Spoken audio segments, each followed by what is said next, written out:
Bonjour à tous, à la BCI pour une journée de training. Je vais vous présenter un pilote sponsorisé Schum, Olivier Monfuma, qui va nous présenter son matériel, son palmarès.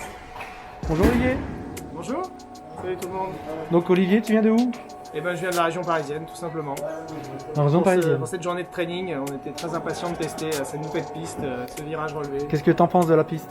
Elle est superbe, vraiment. Elle est, Est-ce que tu as déjà vu un virage relevé sur notre piste comme ça? Je pense qu'il y en avait franchement, mais un pas aussi long. grand, aussi vertical, je crois pas. Sur 4 mètres, 12 mètres de long. Non, franchement, c'est une particularité de ce circuit, c'est très sympa. Donc ça fait peur au début? Ouais, il faut pas hésiter à accélérer. En fait, moins on accélère, plus on se vautre. Ouais, voilà. Et une fois qu'on a compris le truc, c'est pas si difficile que ça. C'est pas un endroit stressant. C'est un endroit assez fun. Donc t'es pilote Schumacher depuis combien de temps? Là, j'ai re-signé pour la 10e année. 10e année dans la même marque? Ouais, mais plus en fait, parce que j'avais été pilote Schum dans ma jeunesse. Et après, je suis allé chez Asso pendant quelques années et revenu chez Schum. Donc je pense que si on combine tout, ça fait presque 15 ans chez Schum. Ouais. Ah oui. Voilà, je suis vraiment très passionné par cette marque. Donc là, tu roules sur quoi? Sur un 4.2, 4.4? Moi, je roule sur le Cougar Laydown, qui est le 4.2 de dernière génération de chez Schum. C'est lequel? C'est celui genre des deux en fait. Hein, donc... Attends, peut-être que je remette un aileron, ça sera plus joli. Je vais remettre l'aileron vite fait. Donc là, il y a deux 4.2. C'est les mêmes? C'est pas les mêmes? C'est un mulet? C'est quasiment les mêmes. La seule différence, c'est la longueur du châssis. On a un châssis long et un châssis court chez Schum. Ah. Voilà, donc là on a le châssis normal et là le châssis avec moins 5 mm. Et c'est pour quelle piste? Alors vraiment c'est plutôt au feeling en fonction déjà par rapport au pilote. Il y a toujours une voiture qui est un peu plus facile que l'autre en général. Mais généralement, quand même, les pilotes préfèrent le châssis moins 5 mm, qui est le châssis donc, un peu plus court. Voilà, la caractéristique de cette voiture, c'est qu'elle est vraiment très, très polyvalente, puisque même au championnat du monde qui a eu lieu chez X-Ray en Slovaquie, qui était sur une piste extrêmement glissante, c'est une voiture qui a fait des très belles performances. Donc on entend déjà, pour n'importe quel pilote, on dit toujours le Schum a un très très bon train avant. Alors c'est vrai qu'on dit, ouais, c'est pas une légende, c'est très très très très rare, voire c'est quasiment, ça n'arrive jamais de sous-virer avec un Schum, c'est vrai. On est plus à chercher un équilibre plutôt qu'à chercher du train avant, et ça c'est très appréciable pour les gens qui aiment les voitures qui ont un fort train avant. Donc là on est sur des voitures de boîte ou ils sont optionnés? Franchement, il n'y a quasiment pas d'option, à part peut-être certaines pièces aluminium. On voit des très belles fusées en alu. Hein. Voilà, à part ça, qu'est-ce que j'ai en option? Pas grand-chose, vraiment. Peut-être le support de pack, qui est quelque chose qui est arrivé chez Clinique il n'y a pas très longtemps, qui permet d'utiliser aussi bien des gros packs que des packs low profile sans avoir à rien démonter. Donc ça c'est très pratique, c'est à régler très précisément. Au millimètre près, l'avancée ou le recul du pack. Ou mettre plus de poids sur l'avant ou sur Voilà. Après, c'est pas vraiment des options, ce sont des pièces de réglage. Il y a des pièces de lest. On peut lester la petite platine où on fixe l'électronique. On a aussi 20 grammes sous le cerveau. Voilà, non, sinon il n'y a pas vraiment d'options. Tu utilises des diff à billes, diff à pignons? Non, sur ce type de revêtement, on utilise tous des diff à pignons. Après, on choisit l'huile à l'intérieur pour adapter à son pilotage. Donc là, aujourd'hui, j'ai opté pour de la 9000 avec 2 satellites, qui permet d'avoir quelque chose d'assez incisif en début de virage, mais pas trop fluide non plus, pour ne pas perdre le contrôle de sa voiture dans les virages rapides. Pour les pilotes qui utilisent du matériel Schum, Ouais. Les setups, on les trouve un petit peu partout. Les setups, ça franchement, je pense que c'est une des forces de la marque. C'est qu'on a plusieurs pilotes professionnels dont c'est vraiment le métier. On a Jörg Neumann et on a Michel Orlowski qui sont vraiment nos deux plus grands pilotes. Et on peut vraiment dire qu'ils mettent toutes leurs fiches de réglage de tous les résultats qu'ils font sur le site www.racingcars.com, qui est le site de Schumacher. Et on trouve absolument toutes les fiches de réglage et ce sont des vraies fiches de réglage. Donc j'insiste vraiment là-dessus. Il n'y a pas de réglage caché ou de choses que les pilotes ne diraient pas. On peut vraiment faire confiance à ces fiches de réglage. Et niveau matériel, alors tu utilises quoi? C'est du Orca? Moi je suis sponsorisé également par la marque Orca. J'ai roulé pendant très longtemps sans sponsor au niveau de l'électronique parce que j'aimais bien un peu essayer tout ce qui se faisait. Donc même au niveau accu, lipo. Voilà, tout ce qui est Moteur. variateur, moteur et lipo. J'utilise la marque Orca depuis un an maintenant. Donc là, tu es monté sur un 6,5. Alors j'ai un 6,5 sur celle-ci et un 7,5 sur celle-là.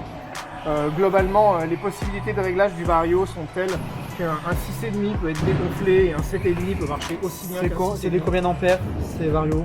C'est des 160 ampères. 160 ampères. Voilà, c'est des Vario de dernière génération avec une puce 32 bits. Donc c'est vraiment ce qui se fait de mieux aujourd'hui. Et puis les accus sont vraiment, enfin voilà, ça fait un an que je les utilise. On les voit, tu utilises. Ils sont archi plats, ils ont pas gonflé. Enfin voilà, c'est vraiment du très bon matériel et c'est vraiment chouette quoi. D'accord. Et tu roules aussi sur un 4x4, alors sur un 4 roues motrices? Alors le 4 roues motrices, aujourd'hui on l'a pas utilisé. Mais c'est le 4L1 Evo, donc c'est le dernier modèle de chez Schum. C'est vrai qu'il est quand même assez proche du modèle de l'année dernière qui était le 4L1 classique. En fait, le 4L1 Evo, c'est un 4L1 qui a été fiabilisé par rapport au 4L1 de l'année dernière. D'accord. En gros, les courroies sont un peu plus larges, donc on a un peu moins de maintenance dessus. Donc là, c'est bien type à peu près à Schum, donc là, c'est par courroie. Voilà, en fait, Schum est vraiment la seule marque aujourd'hui à avoir un 4x4 moderne avec des courroies. Il y avait Lozic, ils avaient sorti. Voilà, mais même Lozi maintenant n'utilise plus les courroies, donc c'est vrai que Michal Orlovski est champion EOS avec cette voiture.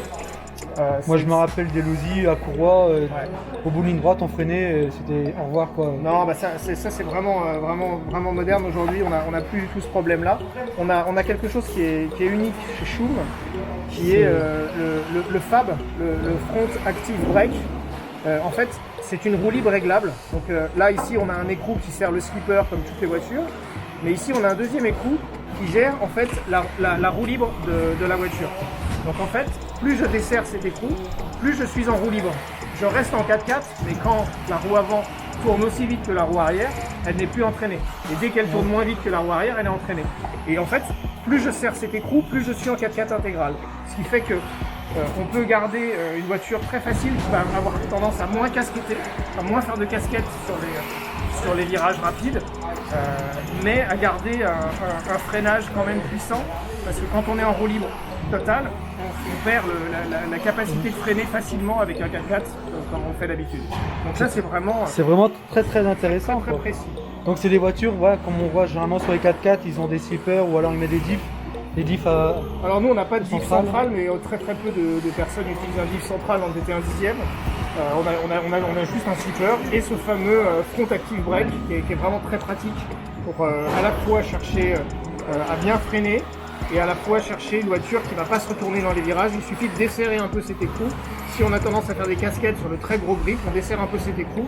À la fois on va absolument pas perdre en directivité, au contraire on peut même en gagner un peu, mais surtout on va avoir une voiture beaucoup plus facile avec laquelle on va pouvoir attaquer un peu plus fort dans les virages rapides. Voilà, donc il faut des pignons vraiment typés Schum parce que là ils sont beaucoup plus longs.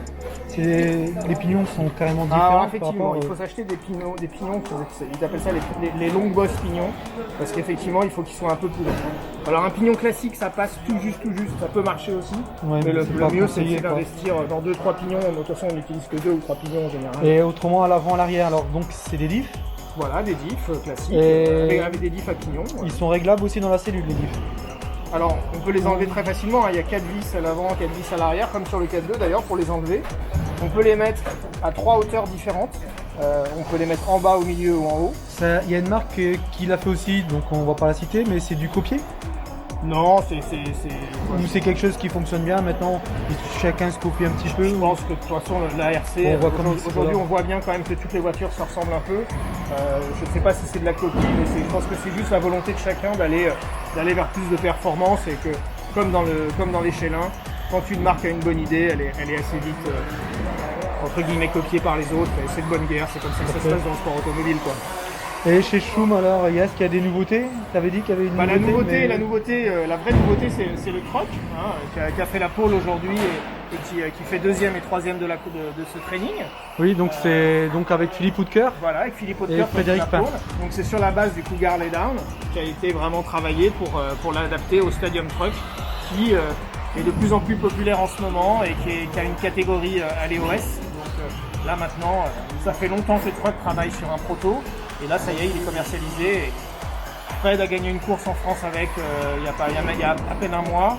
Et puis bah, là, aujourd'hui, elle fait la pole. Donc on voit que la voiture est plutôt bien née. Ouais, la voiture elle marche bien, donc 2 voitures en tête. Ouais. Sur 2, c'est pas mal. De toute façon, on savait que le Cougar Ledan était une très très bonne base pour faire un truck. Et bah, ils se sont pas ratés. Ils ont bien adapté les épures de suspension. Et la voiture est super, elle marche très bien. Moi, je fais pas de truck, je peux pas tout faire. J'ai déjà beaucoup de châssis. mais voilà, j'ai mes collègues. Et tu fais quoi? Donc vous êtes venus à plusieurs dans la team, c'est toi le responsable de la team? Je peux dire ça un peu comme ça, parce Oui. que je suis tellement ancien chez Schum que oui, en général, Schum me demande mon avis quand on fait rentrer les gens dans le team. D'accord. On essaye de garder un bon esprit. Et voilà, on a un team très sympathique en France. On a un team très sympa. D'accord. On s'entend tous très bien en tout cas. Bon bah merci Olivier. De rien. Et Bon repartage. Et puis à bientôt sur les cours. Absolument. Salut. Au revoir.